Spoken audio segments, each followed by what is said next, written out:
হরে কৃষ্ণ দর্শক বন্ধুরা, আশা করছি আপনারা সকলেই রাধা মাধবের কৃপায় ভালো আছেন। আজ আমরা শ্রীমদ্ ভগবদ গীতার দশম অধ্যায় বিভূতি যোগের ৩৯, ৪০, ৪১ ও ৪২ নম্বর শ্লোকটি পাঠ করব। এর সাথে সাথে অনুবাদ এবং তাৎপর্য বিশ্লেষণ করব।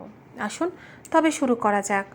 यच्चपि सर्वभूतानां बीजं तदहम् अर्जुन न तदस्ति विना यत्सत् মায়াভূতম চরাচরম।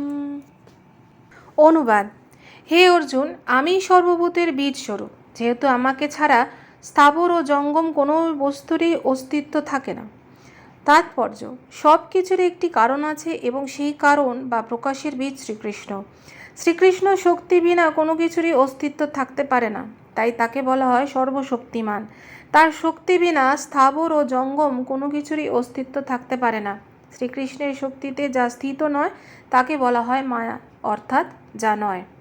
নন্ত হস্তি মম দিব্যানাম বিভূতিনাম পরন্তপ এষ তু উদ্দেশ্যেত প্রক্ত বিভূতে বিস্তরো মায়া।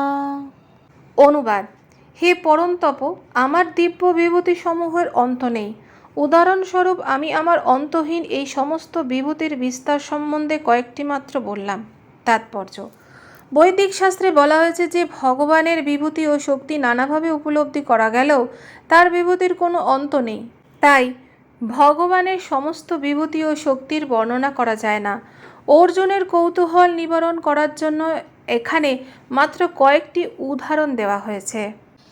ইয়ৎ ইয়ৎ বিভূতিমৎ সত্যম শ্রীমৎ ঊর্জিতম এব বা তৎ তৎ এব অবগচ্ছ ত্বম মম তেজ অংশ সম্ভবাম।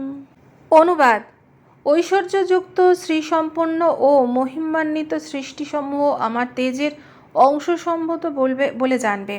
তাৎপর্য: এই জড়জগতই হোক বা অপ্রকৃত জগতই হোক, মহিমান্বিত বা সুন্দর সব কিছুই শ্রীকৃষ্ণের বিভূতি আংশিক প্রকাশ মাত্র। অসাধারণ ঐশ্বর্যমণ্ডিত সব কিছুই শ্রীকৃষ্ণের বিভূতির প্রতীক বলে বুঝতে হবে। অথবা বহুনা এতনা কিম জ্ঞাতেন তব অর্জুন বিষ্টভ্য অহম ইদম কৃৎস্নম এক অংশেন স্থিতি জগৎ। অনুবাদ: হে অর্জুন, এই প্রকার বহু জ্ঞানেরই বা কি প্রয়োজন? আমি আমার এক অংশের দ্বারা ব্যপ্ত হয়ে সমগ্র জগতে স্থিত আছি। তাৎপর্য: পরমেশ্বর ভগবান সর্বভূতে পরমাত্মারূপে প্রবিষ্ট হয়ে এই জড়জগতে সর্বত্র বিরাজমান। ভগবানের এখানে অর্জুনকে বলেছেন যে ঐশ্বর্য ও জাঁকজমকপূর্ণ এই জগতের কোনো কিছুর সম্বন্ধে অবগত হওয়ার কোনো প্রয়োজন নেই। এটি কেবল জানতে হবে যে সব কিছুরই অস্তিত্ব রয়েছে ভগবান শ্রীকৃষ্ণ পরমাত্মারূপে সেগুলির মধ্যে প্রবিষ্ট হওয়ার জন্য। মহাতম বা মহত্তম জীব ব্রহ্মা থেকে শুরু করে একটি ক্ষুদ্র পিপীলিকা পর্যন্ত সকলেরই অস্তিত্ব সম্ভব হয়েছে ভগবানের তাদের সকলের অন্তরে প্রবেশ করার জন্য, এবং তিনি তাদের সকলকে প্রতিপালন করছেন। যে কোনো দেবদেবীর আরাধনা করে পরমেশ্বর ভগবানের কাছে বা পরম লক্ষ্যে পৌঁছানো যাবে বলে অনেকে প্রচার করে থাকে, কিন্তু এখানে দেবদেবীদের পূজা করতে সম্পূর্ণরূপে নিরুৎসাহিত করা হয়েছে, কারণ ব্রহ্মা ও শিবের মতন শ্রেষ্ঠ দেবতারাও কেবল ভগবানের অনন্ত বিভূতির অংশমাত্র। ভগবানই জাত সকলের উৎস এবং তার থেকে শ্রেষ্ঠ আর কেউ নেই। তিনি অসমর্থ, অর্থাৎ তার সমান অথবা তার থেকে ঊর্ধ্বে আর কেউ নেই। পদ্মপুরাণে বলা হয়েছে যে যদি কেউ পরমেশ্বর ভগবান শ্রীকৃষ্ণকে দেবদেবীর সমান বলে মনে করে, এমনকি তারা ব্রহ্মা বা শিব যেই হোক না কেন, তাহলে সে তৎক্ষণাৎ নাস্তিক পরিণত হয়। কিন্তু যদি আমরা শ্রীকৃষ্ণের শক্তির বিস্তার ও বিভূতি বর্ণনা বিশদভাবে অধ্যয়ন করি, তাহলে আমরা নিঃসংশয় পরমেশ্বর রূপে শ্রীকৃষ্ণের সম্বন্ধে যথাযথভাবে উপলব্ধি করতে পারি এবং অবিচলিতভাবে অনন্য ভক্তি সহকারে তার সেবায় আমাদের মনকে স্থির করতে পারি। তার সাংস প্রকাশ রূপে সর্বতোভূতে বিরাজমান পরমেত্তার বিস্তারের দ্বারা ভগবানের সর্বব্যাপ্ত। শুদ্ধ ভক্তরা তাই সর্বতোভাবে ভগবৎ সেবার মাধ্যমে তাদের মনকে শ্রীকৃষ্ণ চেতনায় কেন্দ্রীভূত করেন। সেভাবেই তারা সর্বদা অপ্রাকৃত স্তরে অধিষ্ঠিত থাকে। ভক্তিযোগে শ্রীকৃষ্ণের আরাধনা সম্বন্ধে এই অধ্যায় 8 থেকে 11 শ্লোকে স্পষ্টভাবে উল্লেখ করা হয়েছে। সেটিই শুদ্ধ ভগবত ভক্তির পন্থা।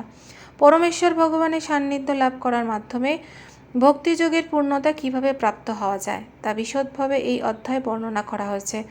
শ্রীকৃষ্ণ থেকে গুরু পরম্পরা দ্বারা অধিষ্ঠিত মহান আচার্য শ্রীল বলদেব বিদ্যাভূষণ এই অধ্যায় তাৎপর্যের উপসংহারে বলেছেন, ভগবান শ্রীকৃষ্ণের বলবান শক্তি থেকে এমনকি শক্তিশালী সূর্য পর্যন্ত শক্তি লাভ করেন এবং শ্রীকৃষ্ণের সাংস প্রকাশের দ্বারা সমগ্র বিশ্ব ব্রহ্মাণ্ড প্রতিফলিত হয়।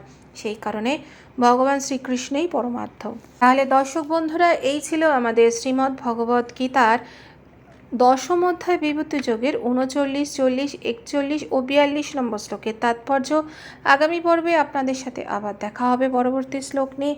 আপনারা ভালো থাকুন, সুস্থ থাকুন। রাধে রাধে।